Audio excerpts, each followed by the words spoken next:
Chers amis, vous savez que dans les boîtes industrielles, il y a toujours un grand budget pub. Parce que pour pouvoir vendre le produit qu'on veut vendre, il faut de la communication. Si tu n'es pas connu, tu n'existes pas, tu es mort. Bien que ton produit soit très bon. À plus forte raison s'il est mauvais, tu n'existes que dans la mesure où tu communiques et fais de la pub. Donc bien que le but de toutes les boîtes industrielles, c'est gagner de l'argent, ils ont des fois des budgets pubs de quelques millions, dizaines de millions de dollars, parce que c'est le moyen unique de se reconnaître, donc de vendre. Il y a un produit à propos duquel il y a une campagne publicitaire universelle. Le monde entier, dans toutes les langues, tous les supports publicitaires, les panneaux, les pubs à la télévision, Internet, tout ce que tu veux qui est possible, imaginable comme moyen de communication de pub, va être réquisitionné pour la vente de ce produit. Ce produit s'appelle, pas la femme, l'amour, nuance. C'est vrai qu'on habite très souvent le produit amour avec une femme. Mais très souvent, tu verras les deux. Je me souviens dans ma jeunesse, Coca-Cola, j'ai pas de pourcentage là, Coca-Cola, le goût de la vie. Alors c'est quoi le goût de la vie? Tu vois un garçon très souriant dans le vent, avec une fille à côté de lui, les cheveux dans le vent comme ça, un sourire extraordinaire. Le goût de la vie, Coca-Cola. Alors, qu'est-ce qu'on te dit? Tu bois Coca, tu vis. C'est quoi tu vis? Lui et elle. Lui et elle. On nous vend dans tous les supports. Tu vends, je sais pas moi, tu vends une voiture, tu vends un robinet, tu vends un cactus, tu vends des détergents pour toilettes. Tu as la connotation féminine ou masculine et féminine ensemble. Le goût de la vie. La campagne de pub commence quand?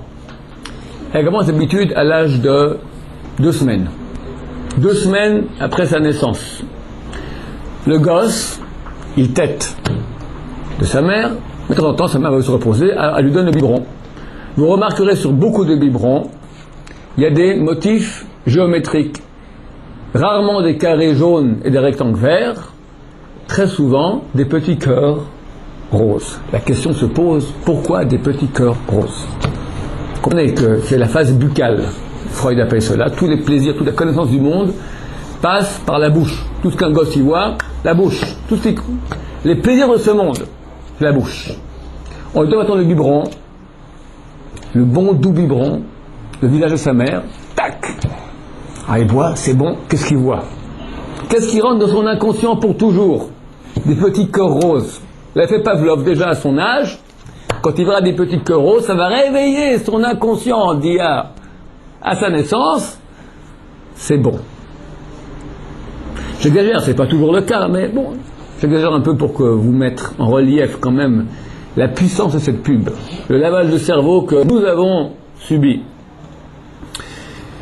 La campagne de pub continue à l'âge de 6 mois. À l'âge de 6 mois, le petit gosse, révolution. Il n'y a plus que le biberon maintenant, il commence à manger sa bouillie à la petite cuillère. Mais il a un beau pyjama avec des petits cœurs roses. On ne veut pas le salir parce que chaque fois qu'il mange, qu'est-ce qui se passe? La moitié rentre dedans, l'autre moitié coule dehors. On le met un bavoir. Sur le bavoir, qu'est-ce qu'il y a? Pas des cœurs roses, ça fait un peu lourd.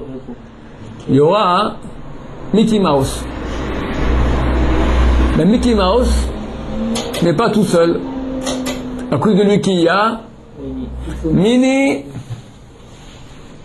Pourquoi elle s'appelle Minnie? Elle est petite. Pourquoi ça s'appelle Minnie? Alors j'ai beaucoup réfléchi à cette question existentielle durant ma vie. J'avais la conclusion parce qu'il était en mini-jupe. En mini-jupe extra mini qu'on voit ses jupons. Elle n'est pas très féminine. Elle est quand même pas mal.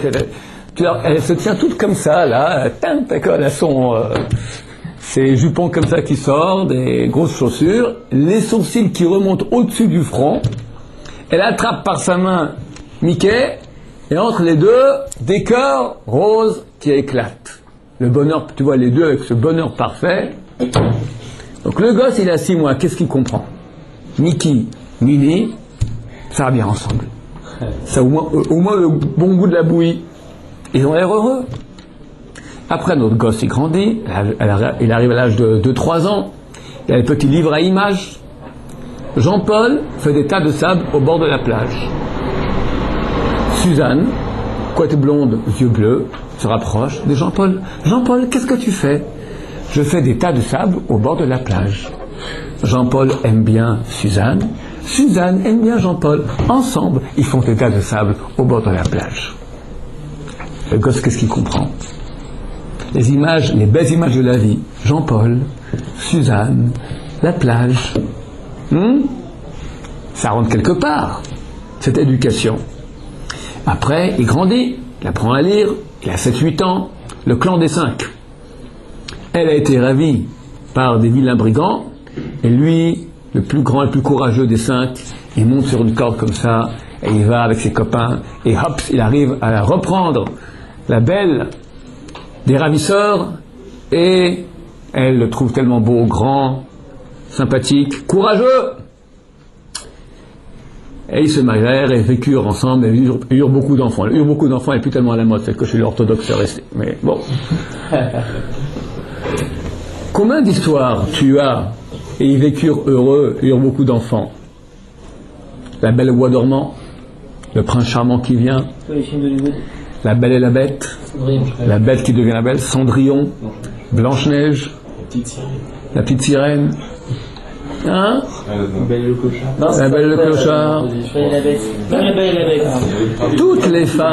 Toutes les femmes rêvent depuis ce jour-là, du jour où leurs princes charmants viendront sur le cheval blanc, Kitty Klops ou sur la Ferrari, d'accord, Kitty Klops, le cheval, d'accord, et il va prendre, elles vivent.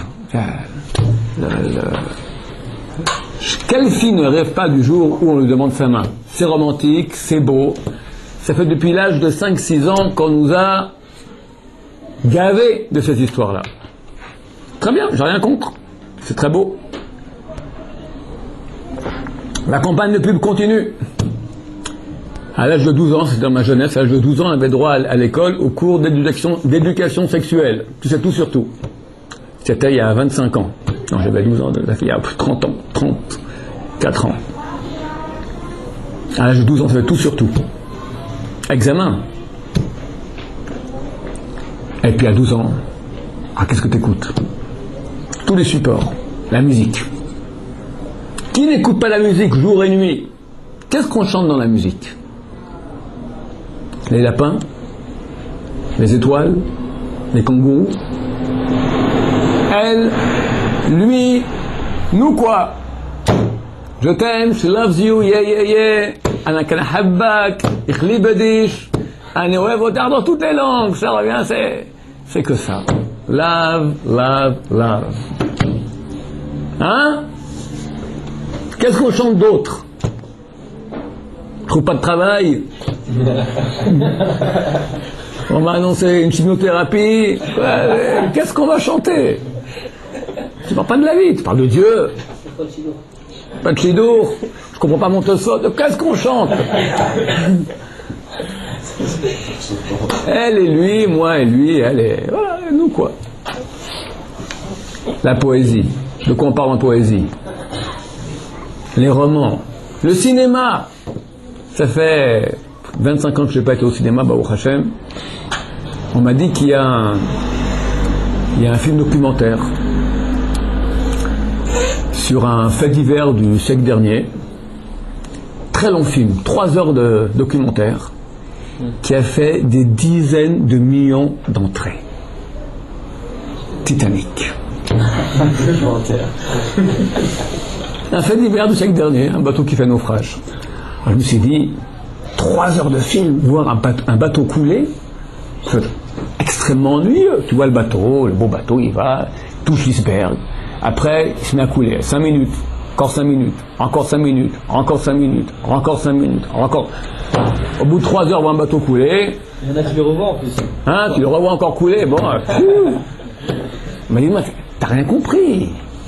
Dedans, il y a l'histoire d'amour. Ah.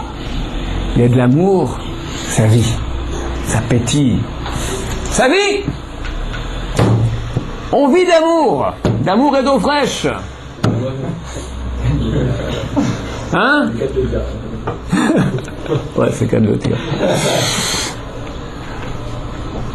Bon, messieurs, avec une campagne de pub pareille, tellement extraordinaire, tellement universelle, on doit avoir des résultats. Des bons résultats, quoi? Des couples qui s'aiment. L'amour, tu vas dans la rue, partout l'amour, pas sur les pubs, dans la réalité.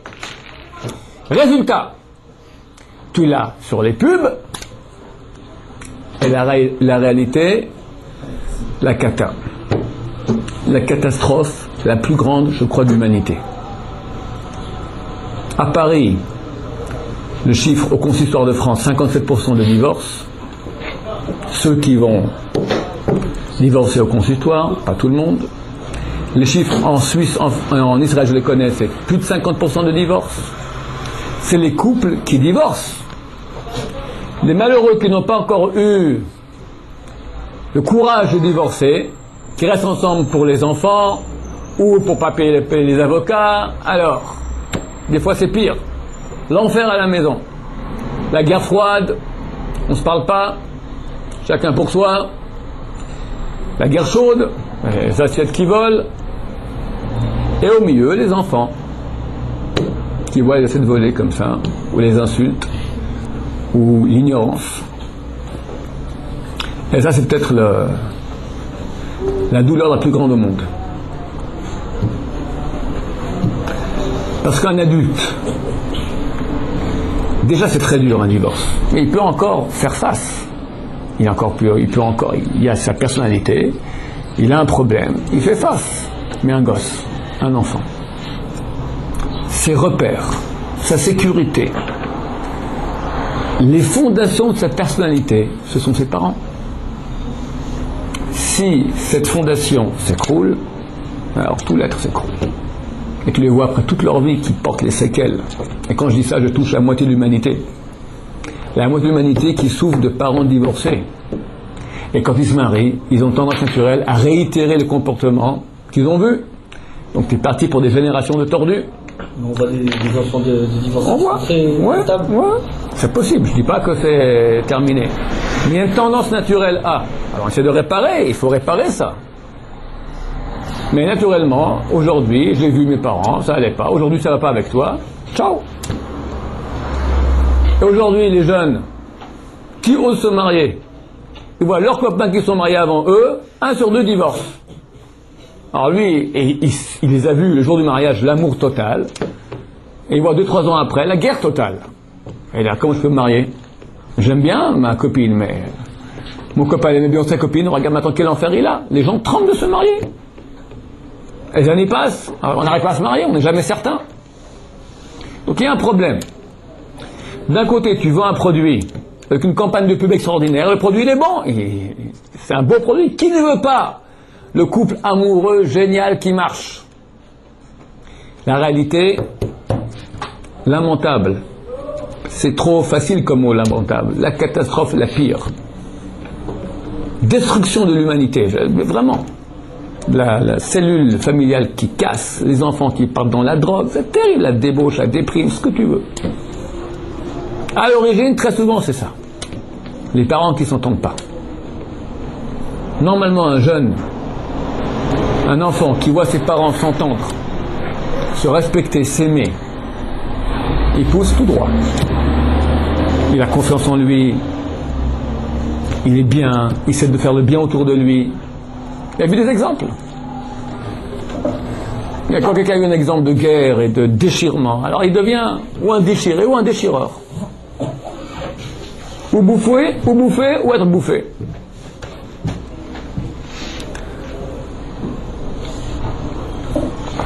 Analysons. Pourquoi? Où est le piège? Pourquoi public l'amour?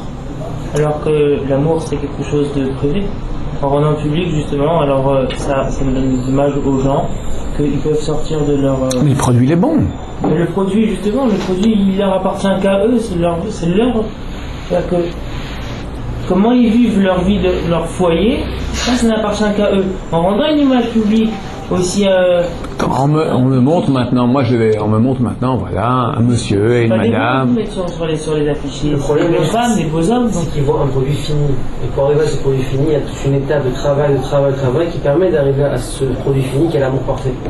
Et les gens qui se marient pour Travail. Je veux dire, il y a toute une étape de préparation entre l'homme et la femme qui permettra d'arriver à l'amour peut-être analysons ensemble. On va ensemble faire une petite analyse, on va voir exactement de quoi il s'agit. Comment un couple, normalement, se crée? Il y a deux solutions. La solution habituelle, normale, et la solution tout à fait anormale, inhabituelle. L'inhabituelle, anormale, c'est laquelle?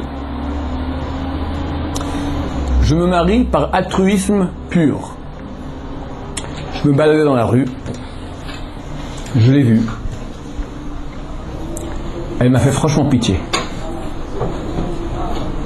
J'ai eu pitié d'elle. Puis, allez, je te marie.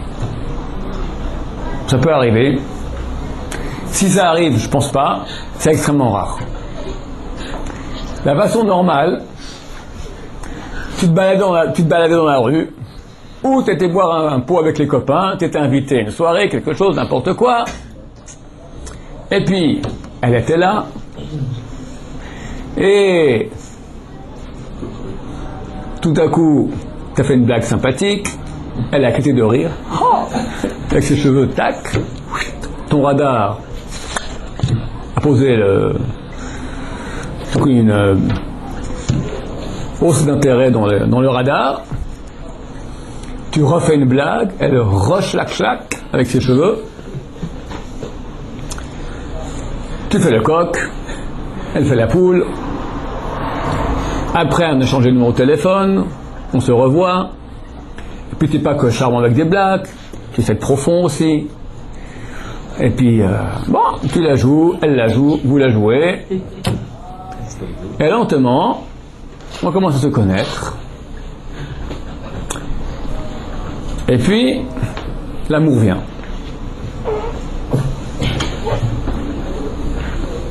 Un beau, grand, violent, puissant amour. Et puis un beau jour, tu te dis, bon, je prends une décision. Elle ou pas elle? Elle est bien. T'es pas idiot. Il y a des idiots. On parle des gens qui sont pas idiots.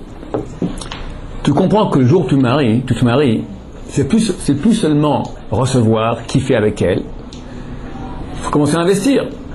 Je ne parle pas des bêtes investissements financiers qu'il faut, les robes, les bijoux, la bagnole, tout ce qu'il faut, la maison, le mariage, la robe de mariée, les salons, tout ça, ça c'est les petits investissements. Tu comprends qu'il faut aussi mettre des gros investissements.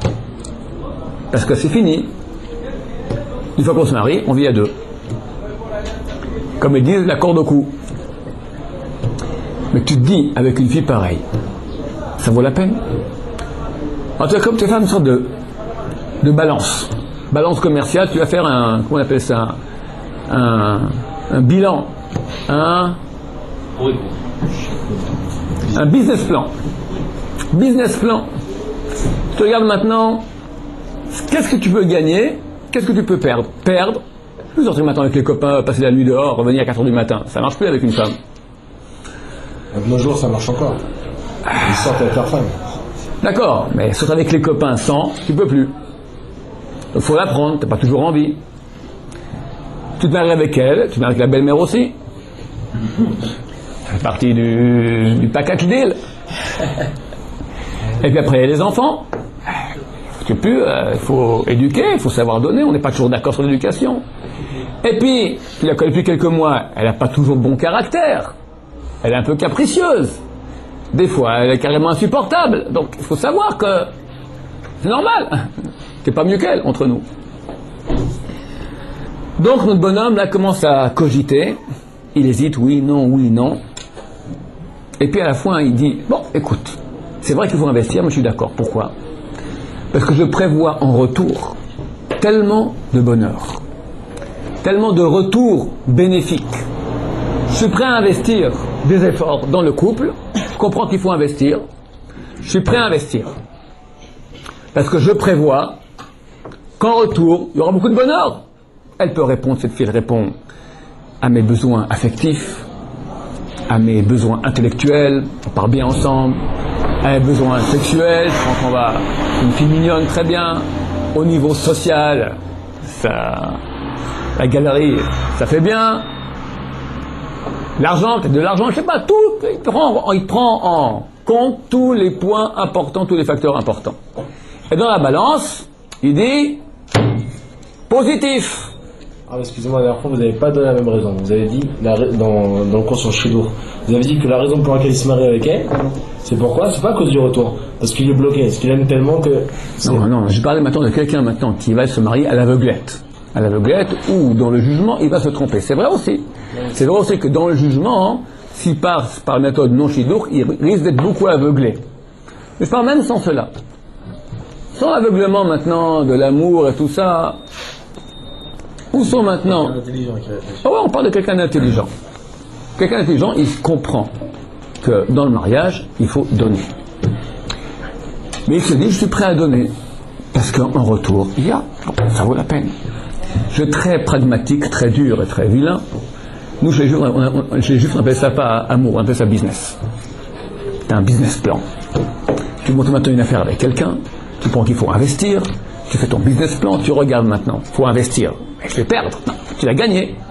Tu vas investir peu, tu vas gagner beaucoup. Business. Ce que Freud appelle l'économie des plaisirs, c'est un système économique. Tu attends ton business plan avec ta femme, tu penses que ça va marcher. Mais il y a un problème, quoi. Le problème est que dans le business, qu'est-ce qui est important ? C'est toi. C'est pas elle. Elle, en fait, elle est un moyen que toi, tu profites. Quand tu dis à ta fiancée ou à ta femme « je t'aime », qu'est-ce que tu dis ? Non, je vous fais le discours habituel entre un garçon et une fille, fiancé, marié pas trop longtemps après, ça existe plus après 1 ou 2 ans, il n'y a plus rien. Chérie, je t'adore. Près de toi, je me sens tellement bien. Tu me procures tellement de bonheur et de joie. Toi aussi, mon chéri, comme il est doux et bon d'être proche de toi. C'est bon ça ? Un ami une fois m'a dit, monsieur Rabbin, on ne dit plus comme ça aujourd'hui. Aujourd'hui, on dit je te kiffe. Bon, de mon temps, on était encore un peu plus romantique. Alors, je te kiffe. Et moi aussi, je te kiffe. C'est très symptomatique en français. En hébreu moderne aussi, c'est pas comme ça dans le langage de la Torah, mais en hébreu moderne aussi, le même terme qu'on va utiliser pour dire j'aime ma femme, ani ohev et ishti, on va dire aussi j'aime le poulet, ani ohev of. Pourquoi ? C'est pas que symptomatique comme ça par hasard. Quand je mange, quand j'ai envie, comme ça j'ai faim, je mange une bonne tranche de poulet grillé, ça me procure du bonheur. J'aime le poulet. Quand je suis avec ma femme, j'aime ma femme. Même chose. Quand tu aimes le poulet, qu'est-ce que tu fais ? Tu prends le poulet, tu l'égorges. Après, tu le déplaces en petits morceaux. Après, tu le mets dans les brochettes. Et tu croques. Ta femme, à peu près ça. Quand on dit « je t'aime, ma chérie », ça veut dire « je me t'aime » ou « je te m'aime ». Tu veux dire « je suis attaché à toi dans la mesure où tu m'apportes ». Elle répond « toi aussi, je me t'aime, j'en ai rien à faire de toi ». Bonne affaire. On est attaché dans la mesure où ça nous apporte. Mais c'est normal. Personne, messieurs, ne se marie par altruisme pur. Tu veux passer dans la rue, la voir, elle te ferait franchement pitié, tu la prends pour femme. C'est ridicule. On se marie parce qu'on y trouve notre intérêt. C'est évident. Le problème, après mariage, ça commence. Le jour du mariage, bénéfice, ting, ça touche la cloche là-haut. Investissement à part les salons, tout ça, zéro. Bonheur parfait, on s'entend à merveille, génial. Et lentement, et inexorablement, malheureusement, inexorablement, messieurs, les bénéfices baissent. Ting, ting, ting. Et les investissements grandissent. Tong, tong, tong. Bénéfices baissent. Bon, s'habitue. Un jour tu changeais comme ça, tchic-tchac. Au bout d'un moment, tu t'habitues. C'est la même. L'habitude, ça casse. Et puis, au cours des années, le temps passe et les kilos se rajoutent. Si pas des kilos, des rides. Et on vieillit. Et puis, on fait des enfants, accordéon, 1 fois, 2 fois, 3 fois, 12 fois, ça dépend quel milieu tu es. C'est terrible pour les dames. La femme, dans son identité féminine, c'est marqué dans la Gemara, En Isha El El Yofi. La femme, son identité, c'est le Yofi, c'est la beauté. Preuve en est que la majorité des femmes, et qu'une minorité des hommes se maquillent, se mettent des boucles d'oreilles, et passent des heures chez le coiffeur ou chez le pédicure. Et normalement aujourd'hui, il y a un peu de tout. Une garde-robe de femme, elle fait 10 fois celle de l'homme. Pourquoi? C'est dans la nature des femmes, la beauté. Moi, j'ai beaucoup de filles, Baruch Hashem. Les petites filles, à 1 an et demi, 2 ans déjà, elles commencent. Leur passe-temps favori, c'est aller, quand sa mère ne voit pas, dans le sac à main de la mère, sortir le rouge à lèvres, s'en mettre plein la figure, le sac à dos de la maman, les chaussures, tac, avec le foulard, tac, tac, tac. Déjà à l'âge de 2 ans, les lunettes de soleil déjà comme ça en haut, carrément féminine, à l'âge de 2 ans, se dandine. Rien de sexuel, mais déjà il y a même ma fille s'occupe de gens handicapés, aveugles. Tu as des jeunes filles aveugles, elles se mettent des choses dans les cheveux comme ça. Elles sont rien, elles se voient, mais elles ne se verront jamais. Mais c'est dans son identité féminine, une femme, elle est pour se faire regarder. L'homme, c'est le complémentaire. Se faire regarder, bon, pas tellement. Mais surtout, regarder. Un homme normal, il regarde. Il regarde pas les hommes, il regarde les femmes. D'accord? Dieu a bien fait les choses. Maintenant, madame, 25 ans, t'es un canon. 30 ans, t'es un fusil. 35 ans, un pistolet à eau. 40 ans, 45 ans, terminé. C'est dur, 50 ans, ouais. Et puis, messieurs, il y a la concurrence. C'est que madame, t'es sûr, Robinson Crusoe sur son île déserte. Bon, entre les chimpanzés et ta femme, tu préfères ta femme. Mais il y a la concurrence, dure concurrence. Et pas ici, à Meacharim ou à Ramoth, d'accord, sur la côte, à la plage, Paris, la mode parisienne. Elles ont 18 ans, 20 ans, elles sont mignonnes, elles le montrent. Et le pauvre monsieur, le mari, enfin la pauvre dame plutôt qu'un mari pareil, là il n'a pas un cou, il a une toupie. Alors elle essaye, elle, eh oh, je suis là. Vas-y lifting, vas-y, des milliards de dollars qui passent en cosmétiques. Chirurgie plastique. Et la plupart, elles disent c'est parce que mon mari ne regarde plus. Hein? La plupart qui font ça, elles disent c'est parce que... Ouais. Elles essayent d'attirer un regard, un malheureux regard de leur mari. Et c'est même pas que la concurrence humaine, la concurrence plastique, ça veut dire au niveau des affiches.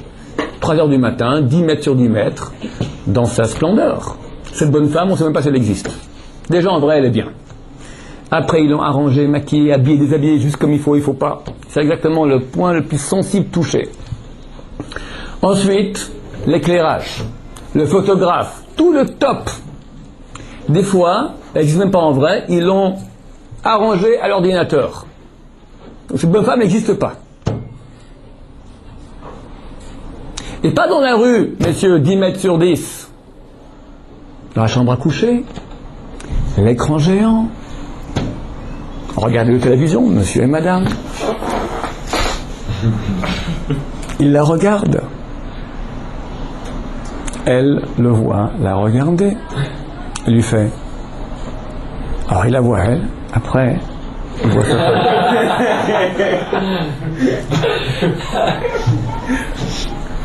Qu'est-ce qu'elle peut faire? Qu'est-ce qu'elle peut faire? C'est une femme qui avait 20 ans, qui n'a plus 20 ans. Donc il y a ici une concurrence terrible. Alors quand le mari va dire, bon ben ça va, j'aime ma femme, car je ne regarde pas d'autres femmes, ça va. Mais quand ça va déjà pas très bien, elle est enquiquineuse. Kikinante ou kikineuse, enfin elle enquiquine. Sa mère aussi. Et puis la carte bleue, ta ta ta ta ta ta ta. Mitrailleuse à la carte bleue. Donc ça commence, il y a des tensions. Et les sollicités au travail, monsieur, qui n'est pas agressé quotidiennement en France. Donc ça travaille. Donc au bout d'un moment, c'est forcé, les bénéfices vont baisser. Ça c'est rien qu'au niveau physique. Parlons au niveau maintenant des relations. Avant le mariage, monsieur était un gentleman number one. Elle arrive au rendez-vous, évidemment en retard, 1 heure en retard. Je suis désolé, je suis en retard. On est 2-3 mois avant le mariage déjà, on est fiancés. Mais aucun problème, chérie. Je t'attendrai toute la vie s'il faut. Qu'est-ce que vous faites des coups Un moment. Il l'a conquis là. Nous sommes 2-3 mois après le mariage. De nouveau, elle n'a pas changé. Elle arrive 1 heure en retard au rendez-vous. Tu fais quoi là? Mais t'es folle! T'as vu l'heure qu'il est? 1 heure que je t'attends là! Je parle comme un crétin, mais tu peux pas me téléphoner quelque chose? Mais je fous. Mais t'es comme ta mère avec tes histoires! Comme ma mère! Et ça commence. Elle comprend pas. Elle comprend pas. Messieurs, nous avons tous en nous, hommes ou femmes, une bête féroce en dedans. Que d'habitude on ne connaît même pas avant le mariage. Parce qu'avant le mariage, il n'y a pas de confrontation puissante. Tu es avec des copains, tu t'entends pas, tu les quittes. Avec une copine, tu l'entends pas, tu la quittes. Mais là maintenant, tu es avec ta femme. On n'est plus des étrangers, on se connaît. Elle te connaît dans les points les plus vulnérables. Et toi aussi, donc tu es hypersensible. La confrontation, elle est terrible. Et tout à coup, la bête féroce, lui-même se reconnaît pas. Les crises de nerfs qu'il pique, il ne se reconnaît pas lui-même. Elle, on n'en parle pas. Qu'elle ne le reconnaît pas à lui. Elle ne comprend pas. Je suis marié avec. Tout ce que je dis, c'est tous les calculs, c'est toujours réciproque, garçon, fille. Elle fait son calcul, il a fait son calcul. Elle s'attendait à avoir un gentleman.